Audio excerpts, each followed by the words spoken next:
So here she's acting happy inside her handsome home, and me, I'm flying in my taxi, taking tips and getting stoned.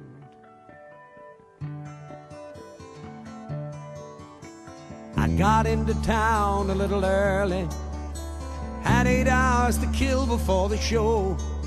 First I thought about heading up north of the bay, then I knew where I had to go.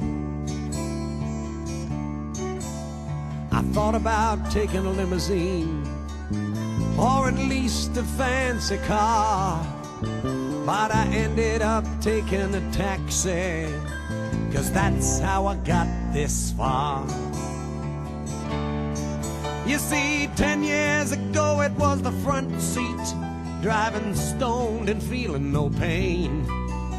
Now here I am straight and sitting in the back, hitting 16 Parkside Lane.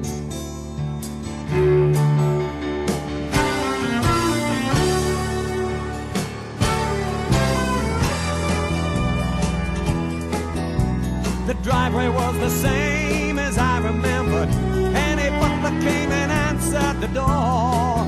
He just shook his head when I asked for her and said she doesn't live here anymore. But he offered to give me the address that they were forwarding our letters to. I just took it and returned to the cabbie and said, I got one more fare for you. And so we rolled back into the city, up to a 5-story old brownstone. I rang the bell, it had her name on the mailbox. The buzzer said somebody's home.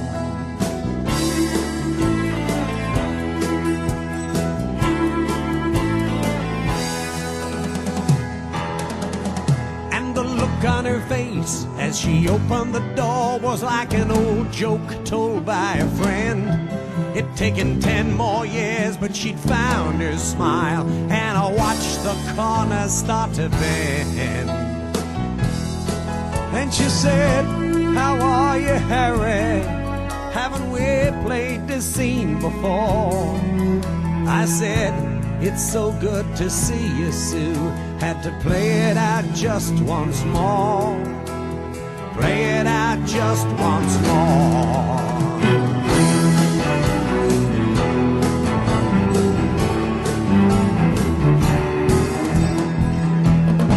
She said, I've heard you flying high on my radio.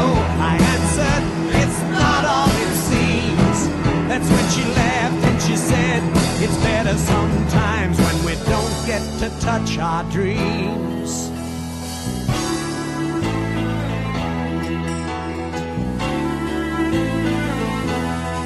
That's when I asked her, where was that actress? She said that was somebody else. And then I asked her why she looked so happy now. She said, I finally like myself. At last I like myself.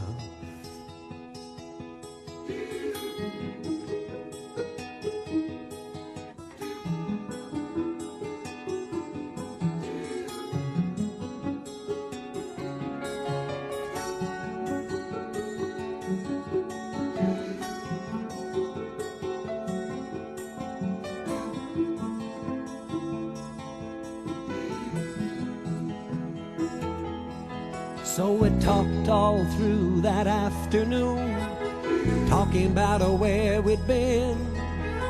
We talked of the tiny difference between ending and starting to begin. We talked 'cause talking tells you things like what you really are thinking about. But sometimes you can't find what you're feeling till all the words run out.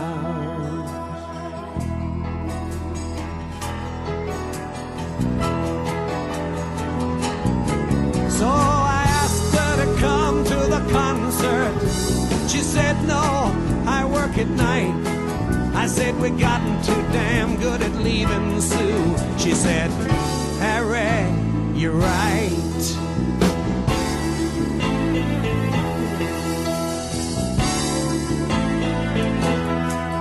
Don't ask me if I made love to her or which one of us started to cry.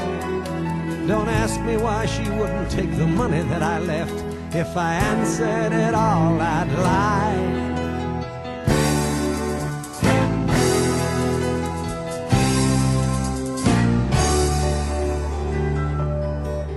So I thought about her as I sang that night, and of how the circle keeps rolling around, how I act as I'm facing the footlights, and how she's flying with both feet on the ground. I guess it's a sequel to our story from the journey between heaven and hell, with half the time thinking of what might have been, and half thinking just as well.